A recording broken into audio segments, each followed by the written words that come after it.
धर्म का ज्ञान रखने वाले लोग सत्य को ही सर्वोत्तम धर्म मानते हैं। सुख और दुख जीवन का हिस्सा है। आप हमेशा प्रसन्न नहीं रह सकते, अर्थात हमेशा प्रसन्न रहना कुछ ऐसा है जिसे प्राप्त करना कठिन है। प्रसन्नता और दुख जीवन में आते जाते रहते हैं और ऐसा नहीं हो सकता ही कि लगातार सिर्फ प्रसन्नता ही बनी रहे।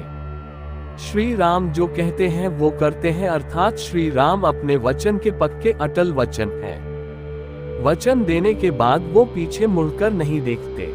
जो व्यक्ति डरपोक और कमजोर होते हैं केवल वही चीजों को भाग्य पर छोड़ देते हैं। इसके विपरीत जो व्यक्ति मजबूत और आत्मविश्वास रखने वाले होते हैं वो कभी भी भाग्य पर नहीं टिकते हैं। जिस प्रकार एक वीणा अपने तार के बिना अधूरी है, एक रथ अपने पहियों के बिना अधूरा है, इसी प्रकार एक महिला 100 बेटे होने के बावजूद अपने पति के बिना अधूरी है, अर्थात कभी भी खुश नहीं रह सकती।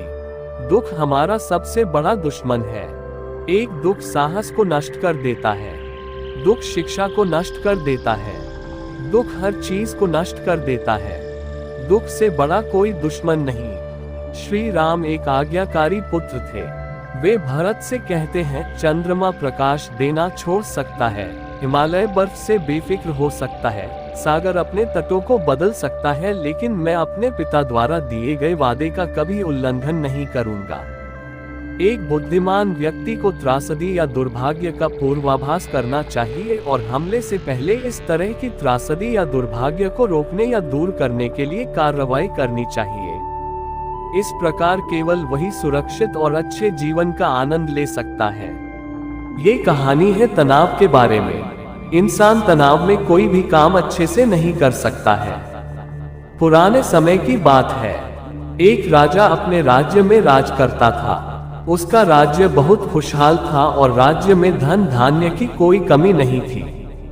प्रजा और राजा खुशी से अपना जीवन जी रहे थे।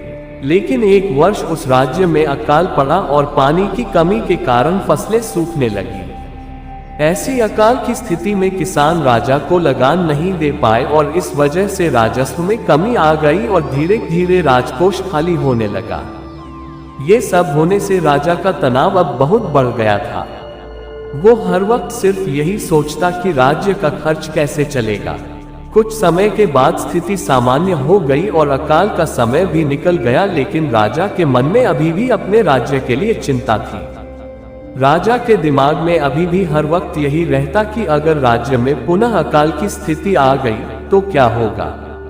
उसके अलावा भी वो दूसरी चिंता करता रहता, जैसे कि पड़ोसी राज्य का भय और मंत्रियों का षड्यंत्र आदि।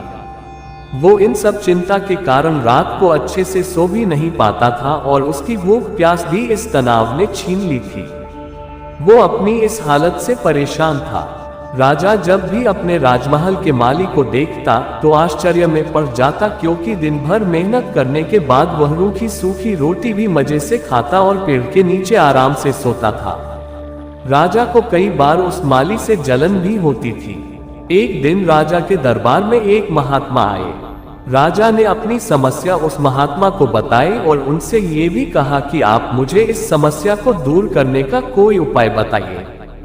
महात्मा ने राजा की समस्या को पहले अच्छे से समझ लिया और बाद में राजा से कहा कि तुम्हारी चिंता की जड़ है तुम्हारा राजपाट। तुम अपना राजपाट पुत्र को दे दो और इस समस्या से मुक्त हो जाओ। राजा ने कहा, लेकिन मेरा पुत्र तो सिर्फ 7 साल का है, वो कैसे राजपाट संभालेगा। महात्मा ने कहा, तो फिर तुम अपना राजपाट मुझे दे दो और इस चिंता से मुक्त हो जाओ। राजा अपना राजपाट उस महात्मा को देने के लिए तैयार हो गया और उसने अपना राजपाट महात्मा को सौंप दिया। इसके बाद उस महात्मा ने राजा से पूछा कि अब तुम क्या करोगे। राजा ने कहा, मैं कोई बिजनेस कर लूंगा। महात्मा ने कहा, लेकिन तुम बिजनेस के लिए पैसों की व्यवस्था कैसे करोगे। अब तो सारा राजपाट मेरा है और इसलिए राजकोष के धन पर भी सिर्फ मेरा ही हक है। राजा ने कहा, कोई बात नहीं, मैं अब नौकरी कर लूंगा। महात्मा ने कहा, अगर तुम्हें नौकरी ही करनी है तो तुम्हें कहीं और जाने की कोई जरूरत नहीं है। तुम राजमहल में ही रहकर मेरी ओर से ये राजपाट संभाल लो और मैं अपनी कुटिया में ही रहूंगा। राजा ने कहा, अच्छा ठीक है। अब वो राजा महात्मा की नौकरी करते हुए राजपाट संभालने लगा और महात्मा अपनी कुटिया में चले गए। कुछ दिन बाद वो महात्मा फिर से राजमहल में आए और उन्होंने राजा से पूछा कि बताओ अब तुम्हें भूख